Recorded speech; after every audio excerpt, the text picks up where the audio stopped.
Todos estão vendo aí, pessoal, a nossa tela? Beleza. Pronto, tá aí então. Vou passar para vocês aí. Espero, né, que na prova tenha esse tema. E quando eu falo assim, espero que tenha, eu tenho 99% de chance de certeza que vai cair, tá? Estes dois temas que eu vou passar para você. O segundo tema é certeza, até pelo edital que está lá expresso lá, com certeza, tá? Este primeiro que a gente vai ver a partir de agora é uma certa incógnita, tá? Mas eu sempre aposto nesse tema que pode cair, já que sua prova é de alternativa, então pode ser que ele coloque uma alternativa ou outra lá deste tema primeiro que a gente vai ver. Nós vamos ver aqui dois temas neste aulão de administração de recursos materiais, beleza? Então, caneta na mão, olho na tela e vamos começar. Nesta aula falaremos sobre classificação de materiais. Agora eu vou mostrar para vocês como se estuda para a prova, gente. Porque assim, eu sei que vocês são pessoas super inteligentes, vão passar nessa prova com certeza, mas eu quero que vocês passem com menos atribulações, entendeu? Eu quero que vocês passem de forma mais suave. E essa suavidade, ela é conquistada quando você sabe estudar. Então, uma coisa é saber a matéria, outra coisa é saber estudar a matéria. É isso que eu quero passar aqui para vocês. Bom, classificação de materiais está dentro do processo de patrimônio. É imprescindível que você saiba classificar os materiais para que você tenha uma melhor logística, que você tenha uma melhor eficiência na hora dessa repartição. Por exemplo, vamos fazer aqui uma analogia. Você, quando chega do supermercado na sua casa com as compras, o que é que você faz? Você distribui os itens que você comprou de acordo com algumas classificações que você faz de forma implícita lá. Por exemplo, material de limpeza, vai lá para o banheiro. Material de higiene pessoal, também vai para o banheiro, só que em outro local. Por exemplo, comida, vai lá para a geladeira. Então, essa classificação que você fez é uma classificação baseada no quê? Principalmente na vida útil do bem, na segurança, porque você tem filho pequeno, por exemplo, você não quer que um filho pegue um produto de limpeza e beba. Então, a administração de materiais também faz isso. Faz por quê? Porque ele quer estender a vida útil desse bem, armazenando esse produto de forma condizente com as características dele. Então a gente vai ver isso aqui agora. Primeira coisa da classificação é a gente entender a questão dos atributos. Nós temos 3 atributos para classificar o material, como se fossem assim, obrigações que a pessoa, ao classificar um bem, tem que ter, que é o PAF. Memorização aí, ó, PAF. O PAF, pessoal, é praticidade, abrangência e flexibilidade. Toda vez que você for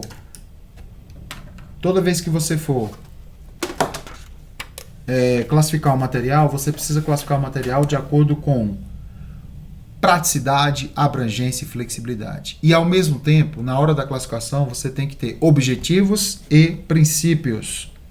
Objetivos e princípios. Vou separar aqui para não confundir aqui, ó. Objetivos e princípios, que é o case no pagode. Já pensou você fazer um casamento no pagode, pessoal? Hein? O case no pagode são 6 princípios, são 6 determinações que, ao classificar o material como, por exemplo, material perigoso, material inflamável, material líquido, material sólido, material que você vende, material que você não vende, toda essa classificação você tem que inserir, né, nessa classificação 6 objetivos, 6 princípios, que são catalogar, que é o K aqui, simplificar, que é o Szinho, identificar, que é o Izinho, normalizar, que é o No, padronizar e codificar, que é o COD. Então, case no pagode, tá, gente? São 6 princípios, são 6 determinações, são 6 objetivos. Lembrando que a codificação é quando você atribui dígitos. Quem já estudou ALFO comigo já sabe aí, AFO lá, né, tem muito dígito, né? Então, nós temos a codificação decimal, também conhecido como numérica, alfabética e alfanumérico. Então, a codificação pode ser decimal, alfabético ou alfanumérico. Depende muito do item, depende muito do seu objetivo com aquela classificação, tá? Então, você cataloga, que é quando você arrola os seus bens, você simplifica, que é você reduzir o número de bens, identifica por meio da pormenorização, normaliza, criando uma norma, uma regra, padroniza, que é você uniformizar a relação que você tem com aquele bem, e codifica. Muita gente fala assim, Paulo, como é que eu padronizo? Gente, vou dar um exemplo para vocês. Sabe aquele queijo que você compra naquela bandeja de isopor, né? Aquela bandejinha fininha de isopor, que você tem aquele plástico, né? Que eles colocam me dá uma raiva naquilo ali, porque você vai tentar tirar aquele plástico, né? Aquele sulfilme lá, e você tenta tirar aquilo ali de forma bem legalzinha para depois até colocar de novo de volta, mas não tem jeito. Então você já rasga logo, né? Não tem muita paciência e tal. Existe uma padronização. Então, por exemplo, você vai tirar o plástico? Ok, mas você já tem um lugar, um Tupperware, por exemplo, para colocar aquele queijo? Sim. Então isso é uma padronização. Se você não tiver uma padronização, você tira o queijo, coloca o plástico, coloca outro plástico, ou não coloca plástico, coloca na geladeira do jeito que quiser. Isso não é legal, porque você despadroniza. Então cada um guarda o queijo do jeito que quiser. Não pode. Então padronização é uma uniformização do trabalho, tá? Uma analogia muito legal para você memorizar a padronização é quando você usa o que a gente chama de compliance. Compliance, pessoal, é quando você adere às regras, você adere às normas, né? Então isso a gente chama de padronização. E codificação é você atribuir dígitos. Toda vez que você passa lá no supermercado no caixa, tem o famoso código de barra. Aquele código de barra nada mais é do que uma codificação. A codificação, então, ela divide, né? Ela cria uma cara, né? Cria uma face para cada produto dentro dos estoques. Tudo certo? Então, atributos, PAF. Objetivos e princípios, case no pagode. Atenção! Toda classificação tem mais, tá? Mas eu separei para vocês as 4 principais, que são perecibilidade. Você pode dividir um item pela sua perecibilidade, pela sua periculosidade, por exemplo, produtos inflamáveis, por exemplo, né? E criticidade, que tem uma classificação lá abaixo, inclusive melhor discriminada. E a das mais importantes é quanto à demanda, quanto ao consumo desse bem. Por quê? Porque ela é dividida, quanto à demanda, em 2 perspectivas. A primeira perspectiva é aquela que é classificada não estocável. Não estocável, como o nome já diz, são itens que você vai vender, vai consumir, enfim, mas que você não estoca por um motivo ou outro. E um dos motivos é o chamado cross-docking. Cross-docking é um sistema de transporte, é um sistema de logística, no qual um produto vem de uma fábrica para a sua loja, por exemplo, num caminhão. Ao chegar na sua loja, ele já é retirado do caminhão e colocado no outro caminhão para ser entregue ao cliente. Então, ele não transita, né, nos estoques, em termos físicos, né? Ele transita de forma subjetiva, contábil e tal, mas não fisicamente. Então, ele sai do caminhão, eu desço com ele, entro no outro caminhão e esse caminhão entrega ao cliente, tá? E o sistema chamado Just-in-Time. Just-in-Time é um sistema no qual a produção de bem, quer dizer, eu não levo em consideração o transporte, eu levo em consideração a produção do bem. A produção do bem é tão enxuta que, em tese, há uma redução drástica ou até zerar os estoques. Então, Just-in-Time é um sistema de produção no qual um item só será produzido quando houver uma sinalização da sua necessidade. É igual na sua casa, tem lá laranja, por exemplo. Ah, mas eu quero suco laranja. Não, eu quero só um copo de suco laranja. Então você vai fazer só a quantidade de um copo de suco laranja. Para você não estocar o suco laranja, tá, gente? Você pode até estocar a laranja, mas não o suco. Porque o suco perece muito rápido, é perigoso você perder esse suco, né? Então o ideal é você fazer a quantidade de suco que você consuma. Então não haverá estoque de suco laranja, tá? Então esse é o exemplo de Just in Time. E tem, claro, também os itens que são estocáveis, tá, gente? Os itens estocáveis são aqueles itens divididos em ADO. Memoriza esse processo mnemônico aqui, tá, gente? Ó, ADO. A é de aplicação. O D é de demanda. E o O é de operação. Então, os itens estocáveis são divididos quanto o ADO, que é aplicação, demanda e operação. A aplicação é o que eu chamo de misama. Olha só, você percebe que no nosso organograma aqui, como o nome já diz, né, organizando as ideias, né, nós temos muito processo mnemônico. Então, o aulão tem esse condão, né, de você sintetizar. Então, a ideia é você trabalhar seu poder de síntese. Essa síntese é justamente para você condensar muito conteúdo no mapa, no organograma. Eu gosto muito de organograma por isso, porque ele organiza as ideias. Esse organograma distribui os itens quanto à aplicação em Misama. Misama é matéria-prima, intermediários, semi-acabados, acabados, manutenção e auxiliares. Muita atenção a esta dica. Ó. Os quatro primeiros, que são matéria-prima, intermediários, semi-acabados e produtos e materiais acabados, fazem parte do chamado processo produtivo. Isso já foi cobrado em prova, tá, gente? Processo produtivo.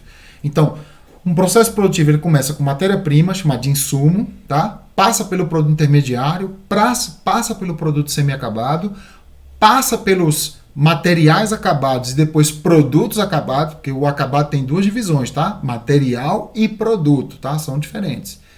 Mas o fato é que eles são acabados. Então a gente chama de processo produtivo. Então uma laranja, por exemplo, é uma matéria-prima do suco laranja, né?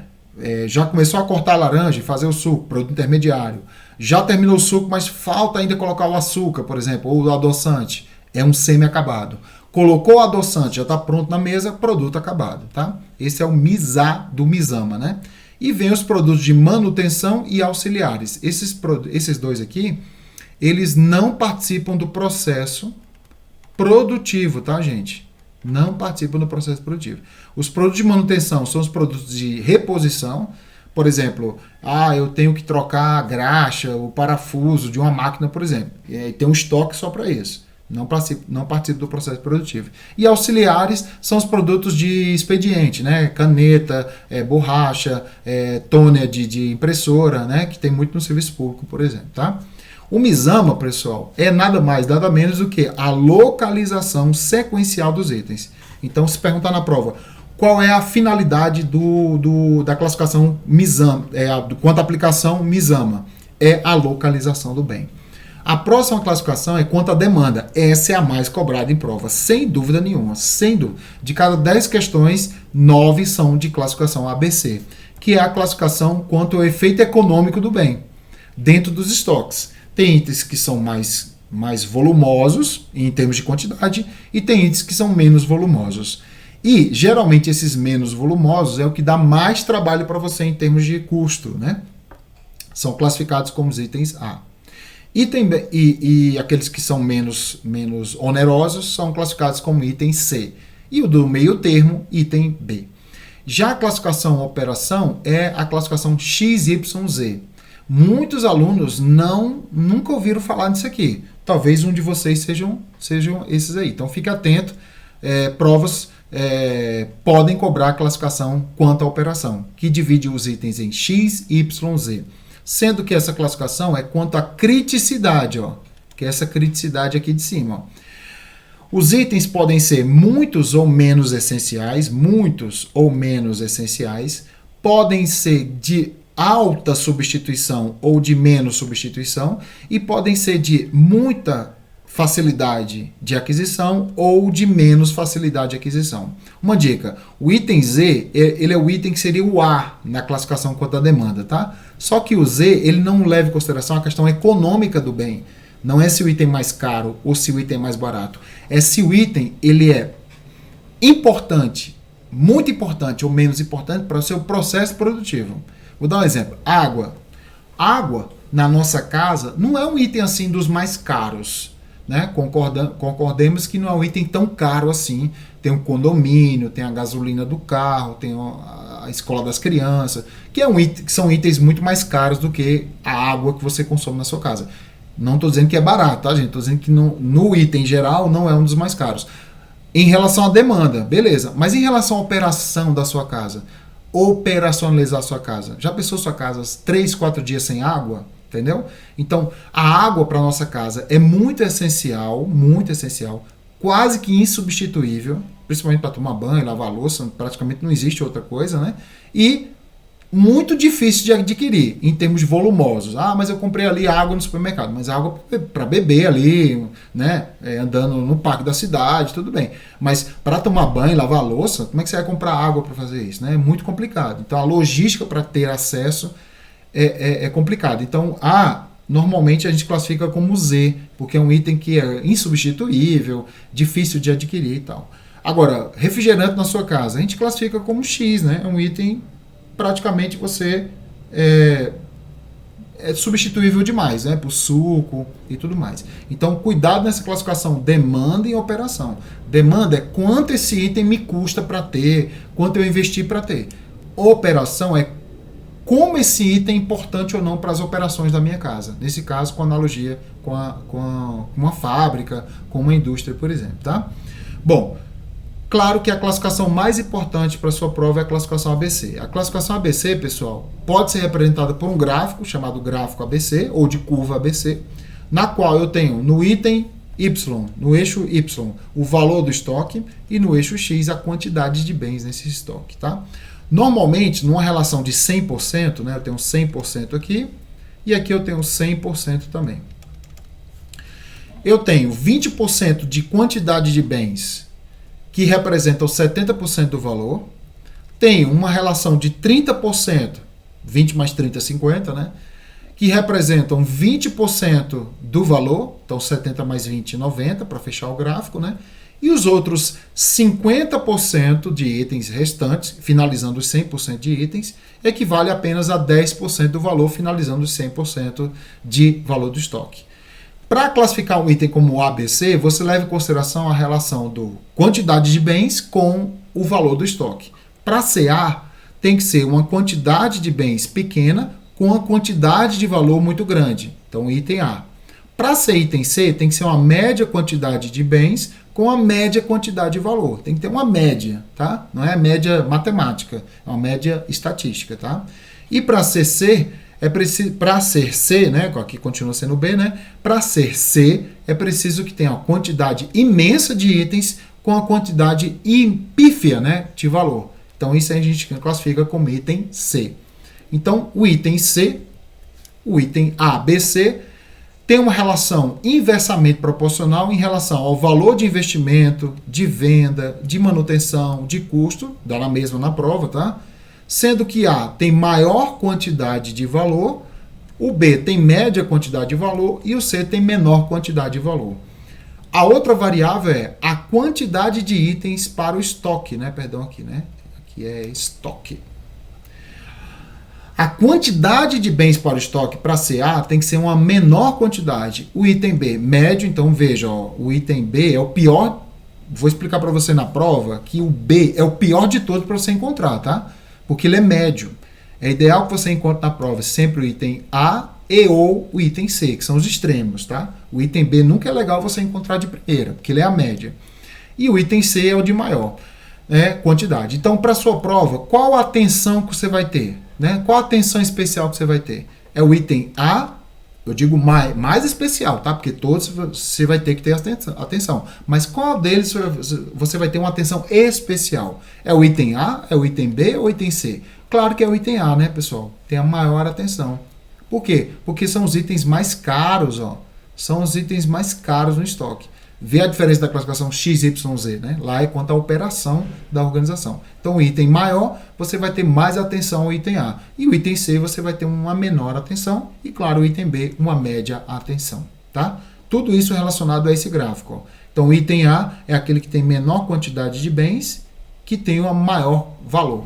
O item C, a quantidade maior de bens, com uma quantidade menor. E o item B é a mediana, né? Ou seja, a média entre um e outro. Vamos treinar? Bora!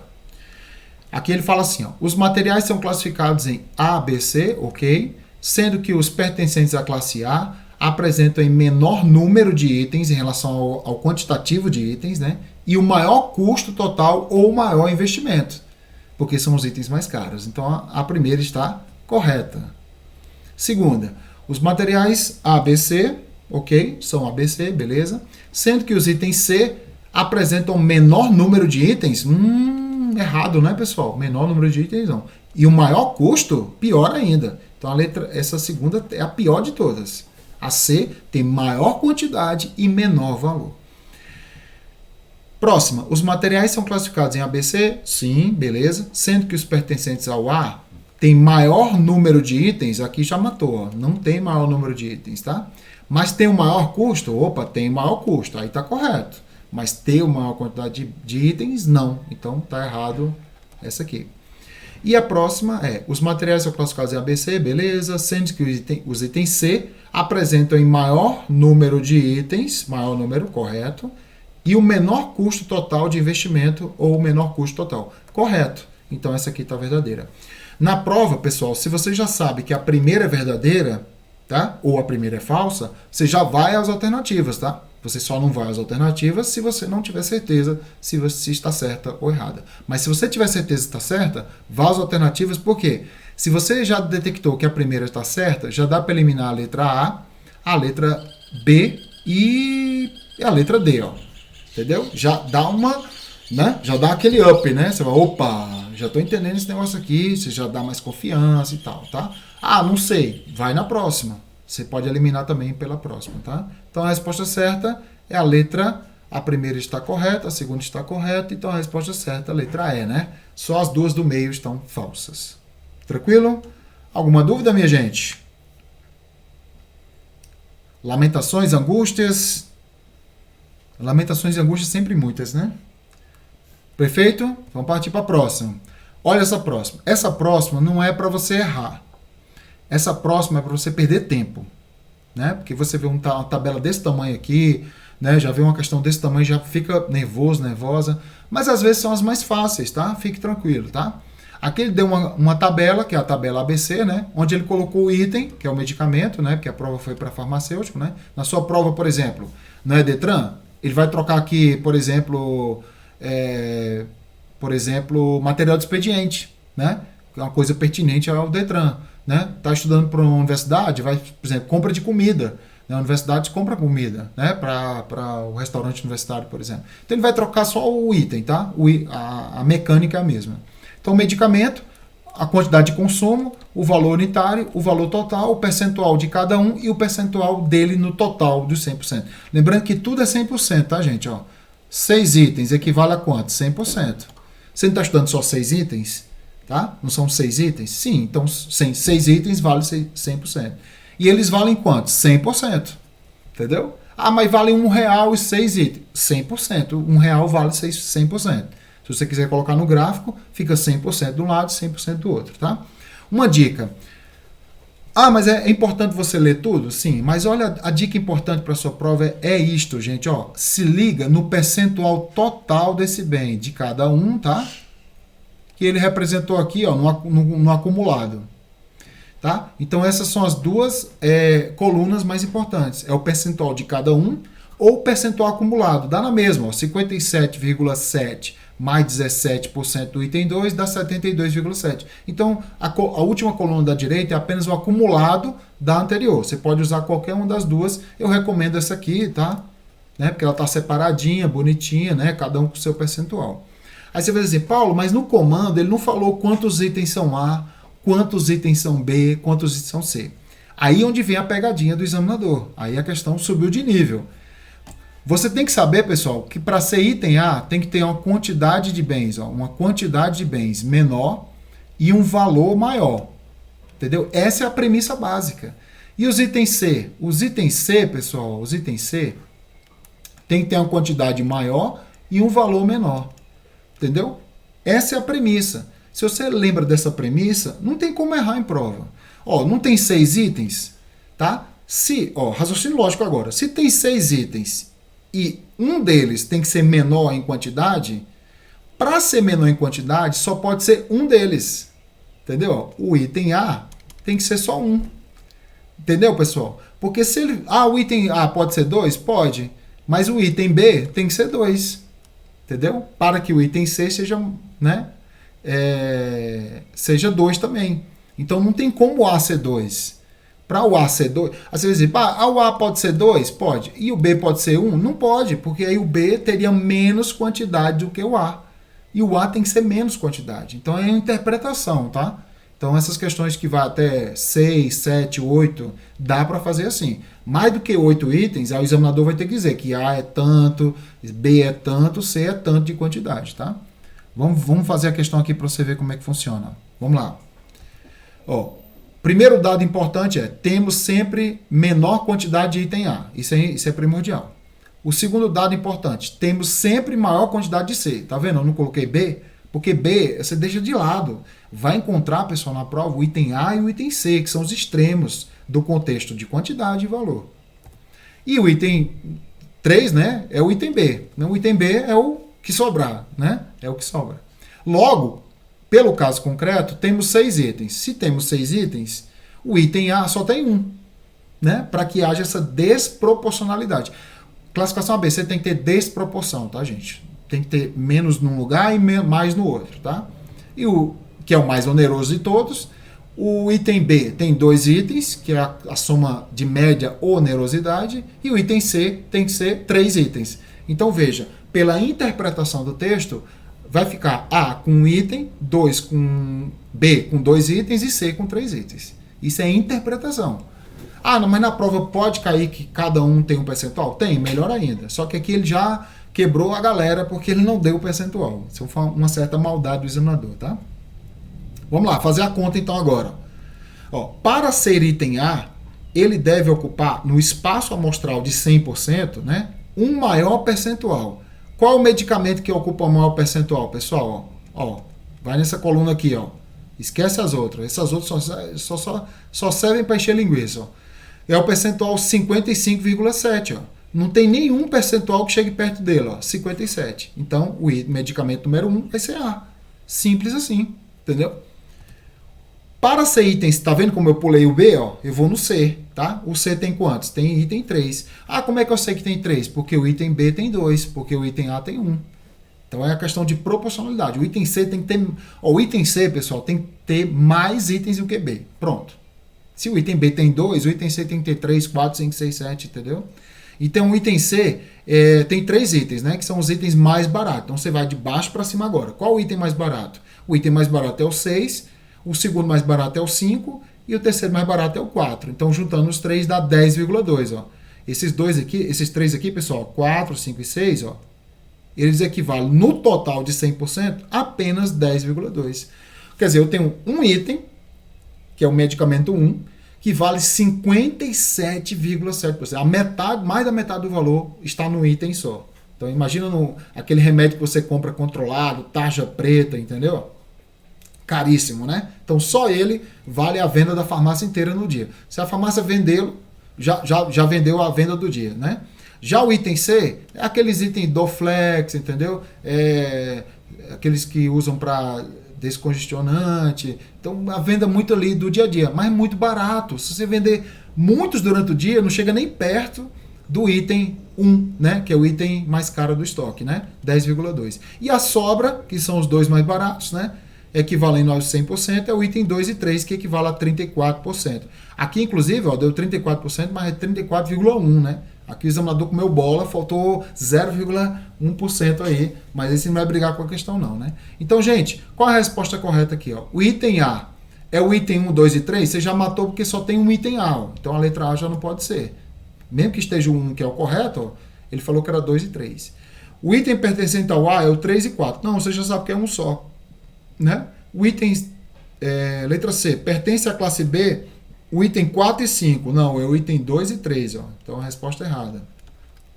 A letra E, pertence ao A, o item 4, 5 e 6. Falso. Então a resposta certa é a letra D. Pertence ao item C, os medicamentos 4, 5 e 6, que são os itens mais baratos. Ó. Eu tenho 3 itens do universo de 6, então equivale a 50%, que em relação ao valor, valem apenas 10,2%. Quer dizer, eu tenho uma quantidade de bens, 3, maior do 6, que equivale a um valor pífio, né? 10% do valor. Entendeu? Todo mundo entendeu essa questão, pessoal? Alguém não entendeu? Todo mundo entendeu, né, essa ideia de desproporção? Se você souber e lembrar na prova que tem uma desproporcionalidade em relação a quais variáveis? Quantidade de bens versus valor, entendeu? É como se fosse um cruzado, ó. A aqui, ó, é quantidade menor.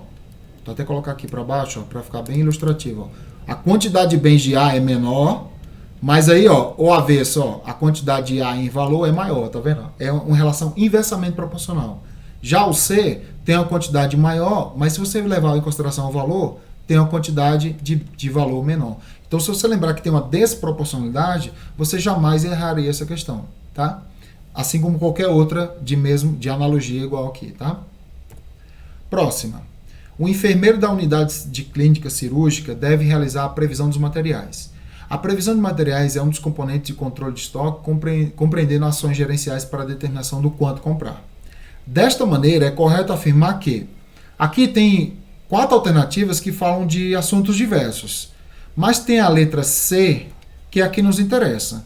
Então, mesmo que caia questões de vários contextos, falando sobre o EPS, PEPS, custo médio, então previsão de estoque, ou então patrimônio, na mesma alternativa, você tem aí a classificação ABC, que você pode falar, não, essa questão aqui eu vou ler, se tiver errada, já não vai ser essa, eu vou partir para a próxima, né? Então ele fala assim, ó, a classificação do material feita pela aplicação da curva ABC, que é essa curva aqui, pessoal, ó.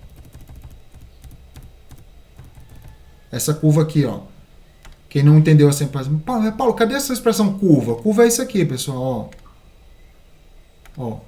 Começa aqui do zero, ó, vai na interseção, vai na outra interseção, vai na outra interseção. Ou seja, quanto mais curva é a curva, com perdão da redundância, menos itens com grande valor, entendeu? Quanto menor é a curva, se a curva fosse assim, ó, pessoal, ó, né? Teria uma curvazinha pequenininha, então teria uma distribuição menor, digamos assim, em relação ao valor e quantidade de bens, mas sempre com desproporção, tá? Que esses percentuais aqui, eles não são fixos não, tá? São apenas iniciais, de entendimento inicial. Então, continuando. Sendo que os itens de classe A correspondem a 20% dos custos totais. Aqui a pegadinha é que o cara fala, não, representa 20% mesmo, mas da quantidade de bens. Então a letra C já não é a que nos interessa, entendeu?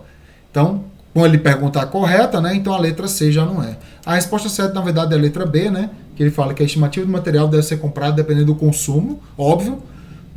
Como é que você vai comprar a quantidade de bens? Uma variável que vai ser utilizada para saber quanto você vai comprar é o consumo dele. Vai entrar lá no consumo, aí depende também do estoque de segurança, né, do tempo do intervalo de pedidos, né, etc. Tá? Então a resposta certa é a letra A. Mas aqui nos interessa nessa questão é a letra C, tá? Vamos focar nela, porque o item A tem 20% sim, mas da quantidade de bens e não dos custos. Dos custos vai ter 50%, 60%, 70%, tá? Outra coisa que vai ser... Alguma dúvida, pessoal, sobre gestão, sobre classificação de materiais, ABC? Nenhuma? Tranquilo, né? Viu aí como é que é a manha da sua banca, inclusive, né? Que não muda muito de outras bancas. Vamos aqui à gestão patrimonial agora. A gestão patrimonial eu gosto bastante, porque ela mexe um pouquinho com contabilidade e tudo mais. O que eu trouxe aqui para vocês? Síntese. Síntese garante a aprovação, tá, gente? Síntese garante. Síntese não é brincadeira, tá, gente? Estudar para concurso é trabalhar seu poder de síntese. Você tem que estudar, por exemplo, um material em 50 folhas, reduzir para 30, depois reduzir para 20, depois reduzir para 10, depois reduzir para 5, depois reduzir para uma folha, entendeu? Se você conseguir essa proeza, melhor ainda. Bom, nós temos na gestão patrimonial 3 ações importantes. 3 ações muito importantes, que é tombamento, depois vem o inventário e depois vem a baixa do bem. Se você lembrar que há tombamento, inventário e baixa, não vai errar nenhuma questão em prova, tá? Bom, o que é tombamento? É quando móveis, tá? Bens permanentes ou bens especiais, onde o custo é menor do que o benefício. Atenção, hein? O custo tem que ser menor do que o benefício. Então, o benefício maior do que o custo. Você vai tombar. O que é tombamento? Tombamento é quando você representa os ingressos do acervo, ingressos do bem no acervo, e esse ingresso ele pode ser por meio de compras, cessão, doação, permuta, transferência ou produção interna. e aí você tomba esse bem. O que é tombamento? É você atribuir um código, tá? Plaquetas de alumínio, um código de barra, reconhecendo principalmente pelo regime de competência. Eu não preciso comprar o bem à vista, tá? Pode ser um bem comprado a prazo, por exemplo, né? Ou recebido por doação, por exemplo, tá? Quem já foi na UNB, por exemplo, né, viu que as carteiras da UNB, lá nas salas, tem uma plaqueta de alumínio atrás. Aquela plaqueta de alumínio azul e metálica, né, tá dizendo lá o órgão e tudo mais, tá? Aí esse bem, ele vai viver, né? A gente chama de vida econômica do bem. Você comprou o bem, você começa a usar o bem. Esse bem vai ser inventariado e um dia vai ser dado baixa nele. Então, até ser dado baixa, ele é servível e prestável. No momento que ele se tornar plausível a dar baixa, você o transfere como inservível ou imprestável, tá? Se liga nessa expressão aqui, ó, inservível. Vou explicar por quê. O inventário, pessoal, é uma contagem física do bem. É uma contagem física, tá? Nós temos 5 tipos, que é o periódico, lembrando que o permanente é usado apenas para os estoques. Tem o inicial, o eventual, o de transferência e o de extinção ou transformação. As fases são levantamento, arrolamento e avaliação. Nós temos também a acurácia. A acurácia é quando você indica a qualidade da contagem. Se a contagem de bens dentro do estoque foi muito qualitativo, a gente chama isso de alta acurácia, tá? Então, acurácia é coisa boa. E depreciação. Depreciação é a minorização valorativa do bem pelo seu uso, seu desgaste ou obsolescência. Toda vez que você compra um bem, pessoal, você vai usando, né?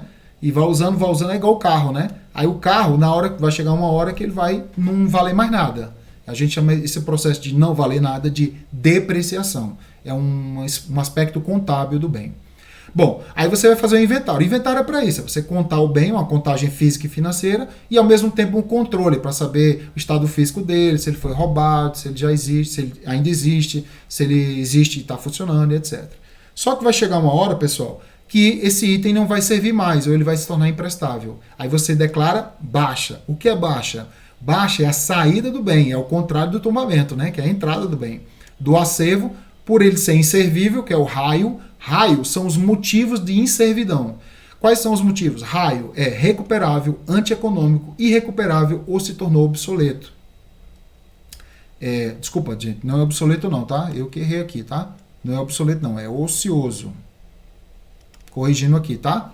Então, quando você estiver estudando aí, você que está estudando depois, inclusive vendo esse vídeo depois, já corrige aí, não é obsoleto. Obsoleto é forma de depreciação, tá? É quando ele se torna ocioso. É o chamado raio. E ele pode se tornar imprestável. Quando é que ele se torna imprestável? Pela natureza dele, pela infestação de insetos, pela patologia dele, ou seja, o item tem ferrugem, por exemplo, ou pela irremovibilidade de perigo. Por exemplo, você pegou um computador público, levou para casa, baixou um monte de jogos lá com vírus e tal, e depois devolveu. Eu não posso fazer mais nada com esse computador, eu vou ter que me desfazer desse bem, tá? E a baixa, ela pode acontecer, que é chamado também de desfazimento, por meio, se for inservível, eu alieno, tá, gente? A alienação é doação, permuta ou venda, a venda será por meio de leilão, tá? E quando for imprestável, gente, quando for imprestável, o nome já está dizendo, imprestável você não pode doar, não pode permutar, nem pode vender. O que você tem que fazer com esse bem imprestável? Você tem que abandonar ou inutilizar. Cuidado com a palavra abandono. Muita gente acha que abandono é pegar um item e jogar ali no mato, entendeu? Jogar ali no lixão de qualquer maneira.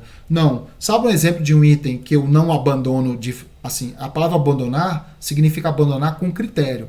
Por exemplo, acelerador nuclear, aqueles que tiram raio-x nos hospitais, aquela máquina que tira raio-x, aquele tem uma vida útil dele, tá? Uma vida econômica dele.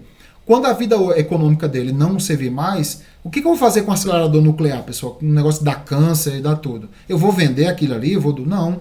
Eu vou fazer um abandono. O que é abandonar? Colocar numa caixa de chumbo, enterrar ali debaixo da terra ali uns 50 metros, enterrar, ficar monitorando todos os dias, entendeu? Para saber se está tendo radiação, entendeu? Então, abandonar não é abandonar a bel prazer, não. Tem todo um critério ali de vigilância sanitária. E inutilizar é você destruir. Tocar fogo nele, se você puder, tá? Então, a gente chama de baixa quando você se livra do bem, quando ele se tornar inservível ou imprestável. Isso aqui a gente chama de gestão patrimonial. Gestão patrimonial é você tombar o bem, você inventariar o bem, e é você dar baixa nele quando ele não servir mais para você ou se tornar imprestável. Vamos treinar, bora! A gestão patrimonial é uma das atividades essenciais na gestão de materiais. As afirmações a seguir tratam de algumas das principais atividades da gestão patrimonial. Marque a opção incorreta. Ele quer incorreta. Aliás, antes de falar sobre a incorreta, pessoal, eu gostaria que vocês, se vocês pudessem, tirassem uma foto, né, da nossa aula aqui, pode ser da tela do seu computador ou do material que você já pegou aí, etc., e publicasse no seu Instagram e marcasse, né, o professor Paulo Lacerda lá, para a gente fazer uma divulgação lá, se vocês puderem, né, se acharem pertinente, eu gostaria bastante. Fica esse pedido, né, para vocês, tá? Tira uma fotinha aí do material, tira uma fotinha da tela do computador que você está assistindo e pode me marcar lá, pode também fazer um meme lá, fica à vontade, tamo junto, que eu vou replicar a sua postagem também no meu Instagram, beleza? Vamos lá, voltando aqui, ele pergunta a incorreta, tá? A incorreta é a letra B. Ele fala assim, ó, instalações, é o local do arquivo. Ele está misturando com arquivologia, nada a ver, né? Tá? Então, o local do arquivo não tem nada a ver com questão de tombamento. Você vai tombar o arquivo, né, das organizações. A letra A está correta, a letra C está correta e a letra D está correta. A próxima, aquela velha questão de 1, 2, 3, 4 em algarismo romano, nesse caso aqui 5, né?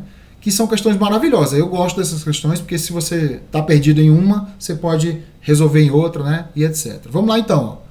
Todas estão corretas. Ele fala assim, a gestão patrimonial, as variações patrimoniais devem ser reconhecidas pelo regime de competência patrimonial. Se cair na prova caixa, pessoal, tá falso, tá? Todo reconhecimento patrimonial é regime de competência. A gestão patrimonial consiste em conjunto de processos, metodologia e metas para o correto controle e administração, corretíssimo. Para o efetivo controle patrimonial é imprescindível ter ao menos as seguintes informações: a destinação dada, o custo, a quantidade e as últimas aquisições, tudo correto.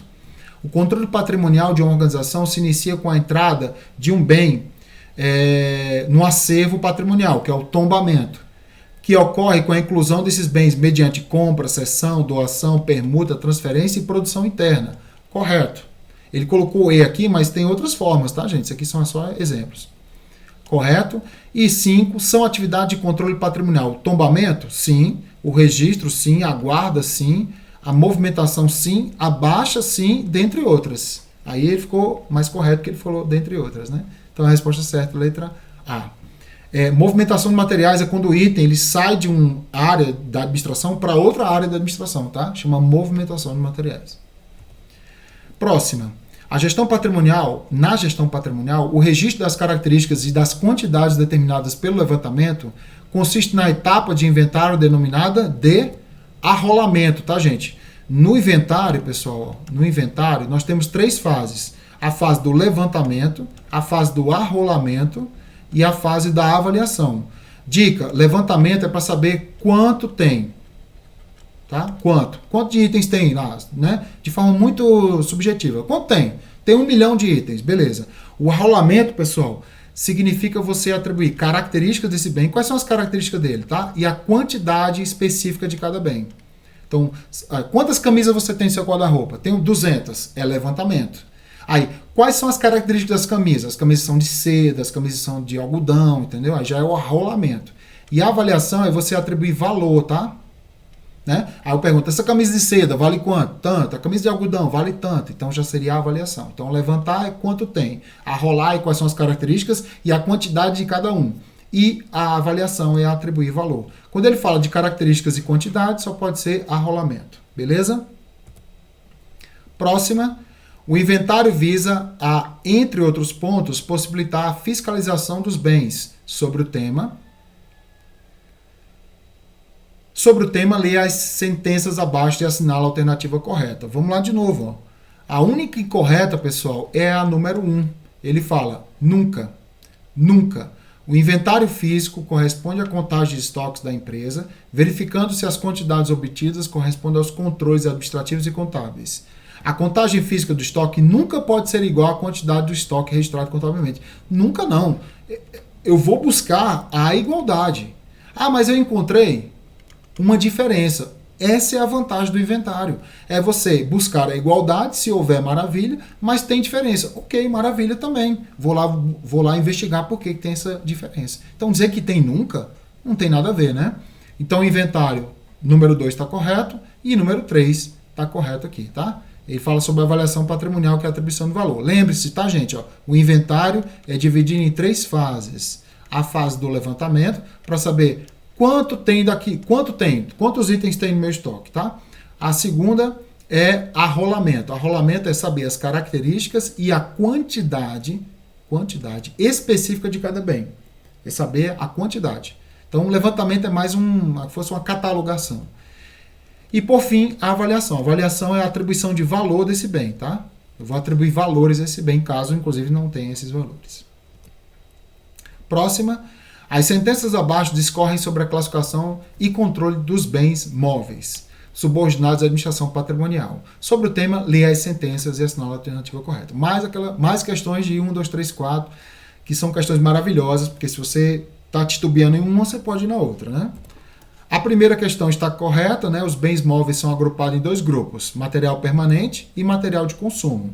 2 características peculiares para você saber se é permanente ou de consumo. Primeiro, estoca. Quem estoca? Só material de consumo, tá? O permanente não se estoca. E a segunda é tempo de vida útil, tempo de vida econômica. Material permanente ultrapassa 2 anos e o material de consumo não ultrapassa 2 anos, tá? Então essas são as 2 características para diferenciar o material permanente de um de consumo. A número 2, a principal finalidade do setor de controle patrimonial dos bens móveis deve ser fornecer materiais para os serviços de execução em quantidades estritamente necessárias, sem descuidar da eficiência e eficácia, correto, né? E para que seja mantido o controle integral dos bens móveis, é necessário manter organizado o controle de estoques e fiscalizar de forma contínua a entrada e saída de materiais, bem como seu consumo dos respectivos setores, correto, óbvio, né? Para saber se precisa comprar, se precisa não comprar os itens. Então, todas as questões estão corretas. E assim finalizamos nossa aula, pessoal. Nosso aulão de ARM. A dedicação aqui foi bastante especial para o Detran, mas se você está estudando para outras provas, com certeza esses conceitos fazem a diferença também para a sua prova e também para outras bancas, tá? Então, a ARM é uma disciplina onde os conceitos são iguais para qualquer banca, para qualquer prova. O que muda normalmente é como a banca cobra, quais são os modelos e tal, mas o conceito é o mesmo, então serve para qualquer concurso público, tudo bem?